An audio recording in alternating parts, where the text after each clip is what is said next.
15 ডিসেম্বরের ultimatum pay scale না এলে কর্মচারীদের দেশজুড়ে কর্মবিরতির হুঁশিয়ারি সরকার বলছে সময় লাগবে গোয়েন্দাদের সতর্কতা দেশে অস্থিরতার ইঙ্গিত সম্পূর্ণ আপডেট থাকবে আজকের ভিডিওতে আজ চাকরিজীবীদের সকল খবরের আপডেট সবার আগে পেতে আমাদের ভিডিওতে একটি লাইক দিয়ে চ্যানেলটি সাবস্ক্রাইব করে রাখুন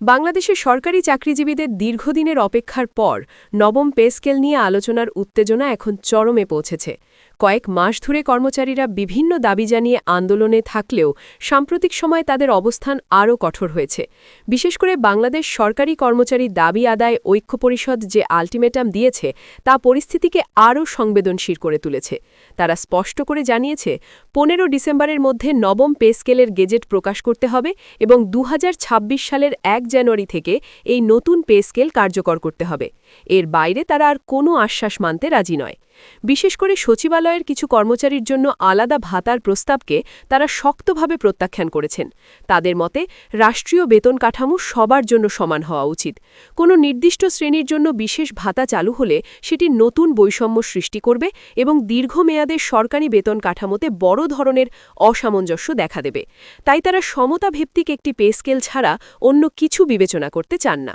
এতে প্রমাণ হয় বর্তমান আন্দোলন শুধু আর্থিক সুবিধার জন্য নয় বরং সমতার ভিত্তিতে একটি জাতীয় বেতন কাঠামো প্রতিষ্ঠার লক্ষ্যেই তারা ঐক্যবদ্ধ হয়েছে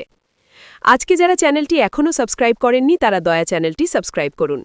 ঐক্য পরিষদ পরিষ্কার জানিয়েছে যদি 15 ডিসেম্বরের মধ্যে সরকার তাদের দাবির বিষয়ে দৃশ্যমান কোনো পদক্ষেপ না নেয় তাহলে 17 ডিসেম্বর থেকে তারা কঠোর কর্মসূচি ঘোষণা করবে এবং দেশের সব জায়গায় কর্মবিরতি শুরু হবে এই কর্মবিরতি চললে মাঠ প্রশাসন থেকে সচিবালয় পর্যন্ত দৈনন্দিন কার্যক্রম স্থবির হয়ে যেতে পারে ফলে দেশের সার্বিক প্রশাসনিক কার্যক্রম বাজেট প্রস্তুতি নির্বাচন ব্যবস্থাপনা শিক্ষা স্বাস্থ্যসহ সব খাতেই অচলাবস্থা তৈরি হওয়ার আশঙ্কা রয়েছে তবে সরকারের অবস্থান কিছুটা ভিন্ন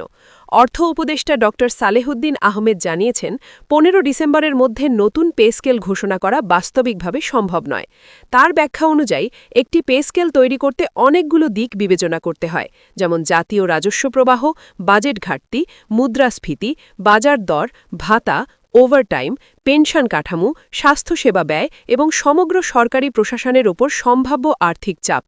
এতগুলো বিষয় বিশ্লেষণ করে সুপারিশ তৈরি করা সময় সাপেক্ষ একটি প্রক্রিয়া তার ওপর সরকারি কর্মচারীর সংখ্যা প্রায় 14 থেকে 15 লাখ হওয়ায় যে কোনো বেতন কাঠামোর পরিবর্তন জাতীয় অর্থনীতির ওপর বড় প্রভাব ফেলে পে কমিশনও অর্থ উপদেষ্টার বক্তব্যের সঙ্গে একমত হয়ে জানিয়েছে তারা দ্রুত কাজ করছে বটে কিন্তু এত অল্প সময়ের মধ্যে চূড়ান্ত সুপারিশ তৈরি করে গেজেট প্রকাশ করা ইম্পসিবল এদিকে রাজনৈতিক পরিস্থিতির সাথেও এই পে স্কেলের বিষয়টি ঘনিষ্ঠভাবে জড়িয়ে গেছে নির্বাচনের আগে দেশের আইন শৃঙ্খলা পরিস্থিতি যাতে অস্থিতিশীল না হয়ে পড়ে সেদিকে সরকার বিশেষভাবে সতর্ক সাম্প্রতিক আইন শৃঙ্খলা সংক্রান্ত কোর কমিটির বৈঠকে স্পষ্ট নির্দেশ দেওয়া হয়েছে পে স্কেলকে ঘিরে যেন কোনো অনাকাঙ্ক্ষিত উত্তেজনা না তৈরি হয় এবং পুরো প্রক্রিয়াকে যত দ্রুত সম্ভব একটি সিদ্ধান্তে নেওয়া হয় গোয়েন্দা সংস্থার প্রতিবেদনে সতর্ক করা হয়েছে দ্রুত কোনো সমাধান না এলে কর্মচারীদের আন্দোলন তীব্র হতে পারে যা দেশের গুরুত্বপূর্ণ খাতগুলোকে অচল করে দিতে পারে এবং নির্বাচনের সময় দেশে অস্থিতিশীল পরিস্থিতি সৃষ্টি হতে পারে বিশেষ করে বিশ্ববিদ্যালয় এবং কলেজগুলোর পরিবেশ অস্থির হয়ে পড়লে বিষয়টি আরও মারাত্মক রূপ নিতে পারে এই কারণেই স্বরাষ্ট্র উপদেষ্টা উচ্চশিক্ষা প্রতিষ্ঠানগুলোতে কঠোর নজরদারি বজায় রাখার নির্দেশ দিয়েছেন এই উত্তপ্ত প্রেক্ষাপটে কিছু ইতিবাচক খবরও সামনে এসেছে বাংলাদেশ সরকারি গাড়ি চালক সমিতি জানিয়েছে সরকারের সঙ্গে তাদের আলোচনা অত্যন্ত ইতিবাচকভাবে এগোচ্ছে এবং তারা আশাবাদী যে ডিসেম্বরের মধ্যেই কোনো না কোনো সিদ্ধান্ত আসবে গাড়ি চালকদের সুখবর পাওয়া গুরুত্বপূর্ণ কারণ এই পেশাজীবীদের আন্দোলন সাধারণত প্রশাসনিক কার্যক্রমে বড় ধরনের সমস্যা তৈরি করতে পারে তাদের ইতিবাচক প্রতিক্রিয়া পরিস্থিতিকে কিছুটা শান্ত রাখতে সাহায্য করছে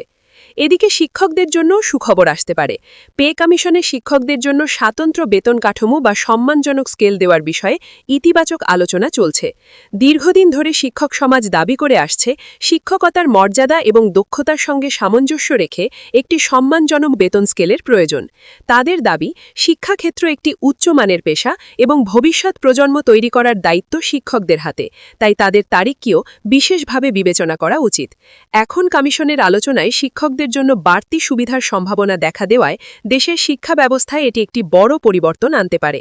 অন্যদিকে সচিবালয়ের কিছু কর্মচারীর জন্য বিশেষ ভাতা দেওয়ার প্রস্তাবকে কেন্দ্র করে বড় ধরনের বিতর্ক তৈরি হয়েছে। সচিবালয়ের একটি অংশ মনে করে তাদের কাজের ধরন অত্যন্ত জটিল এবং অতিরিক্ত দায়িত্বের জন্য তাদের আলাদা ভাতা প্রয়োজন, কিন্তু সাধারণ কর্মচারীরা এর তীব্র বিরোধিতা করছে। তাদের মতে একটি বিভাগকে বিশেষ সুবিধা দিলে অন্য বিভাগগুলো একই দাবি করবে, ফলে জাতীয় বেতন কাঠামো ভেঙে যাবে এবং নতুন বৈষম্য তৈরি হবে। তাই তারা সমতা ভিত্তিক বেতন কাঠামো ছাড়া অন্য কোনো প্রস্তাব মানতে রাজি নয়। সব মিলিয়ে নবম পে স্কেল এখন শুধু বেতন কাঠামোর আলোচনার বিষয় নয়, এটি জাতীয় স্থিতিশীলতা, প্রশাসনিক গতি এবং লাখ লাখ সরকারি কর্মচারীর অর্থনৈতিক ভবিষ্যতের সঙ্গেও গভীরভাবে জড়িত।